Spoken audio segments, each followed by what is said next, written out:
네, 이 새로운 오미크론 변이 이충원 의학 전문 기자와 좀 더 자세히 짚어보겠습니다. 이 기자, 이 국내에서 오미크론을 지금 확진되거나 의심되는 9명, 이 가운데 상당수가 지금 백신을 안 맞은 걸로 나타났죠? 그렇습니다. 오미크론 의심되거나 확진된 사람이 9명인데 이 중에 그 백신 접종을 완료한 사람은 확진된 2명뿐입니다. 이 두 분은 돌파 감염 사례가 되겠죠. 네. 10대 한 명을 포함해서 나머지 7명은 백신을 접종하지 않았습니다. 남아공에서도 오미크론 확진자 중에 상당수가 돌파 감염 사례이긴 하지만 현재 접종을 받지 않은 사람이 훨씬 더 많다고 합니다. 네.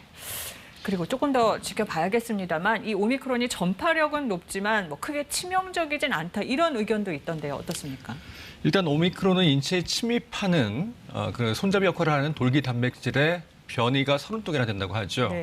전파시키는데, 감염시키는데 최적화됐다고 얘기할 수 있습니다. 델타보다 지금까지 보면 전파력이 약 30%가량 높은 것으로 돼 있는데요. 전파력은 이미 남아공 등에서 확인이 된 상태입니다. 하지만 증상은 비교적 가벼워 보입니다. 국내 확진자가 5명이죠.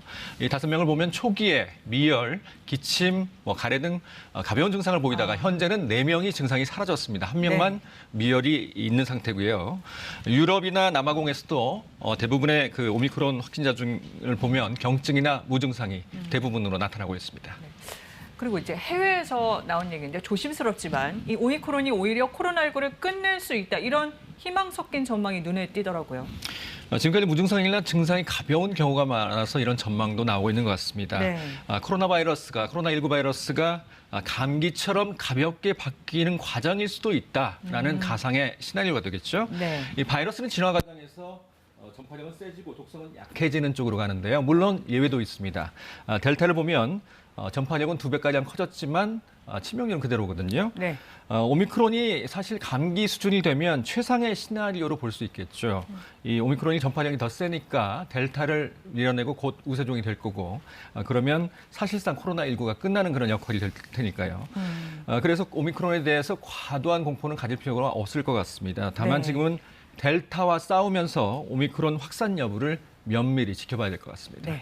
그리고 이제 백신은 어떨까요? 뭐 조금 전에 이 기자가 설명해 주셨지만 돌기가 많아서, 그러니까 변이가 많아서 백신 예방 효과가 떨어질 수 있다 이런 우려가 있던데요.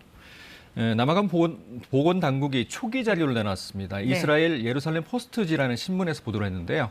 화이자 백신 예방 효과를 보면 초기지만 델타가 95%인데 오미크론이 90%입니다. 약간 떨어지는 거죠. 화이자 3차 접종, 그러니까 추가 접종 시 오미크론 감염자가 중증으로 가는 걸 93% 막는 것으로 나타났습니다. 이 부스터샷이 상당한 효과가 있다는 거죠. 또 백신 미접종자는 접종 완료자에 비해서 중증 위험이 2.4배 높았습니다. 물론 초기 자료여서 추가 분석이 필요하지만 오미크론도 백신이 상당히 효과가 있을 가능성이 높다라고 볼 수가 있습니다. 이충원 의학 전문 기자 얘기 중에 잠시 오디오 사정이 좋지 못했습니다. 시청자 여러분의 양해 부탁드립니다. 이충원 기자 여기까지 듣죠. 잘 들었습니다.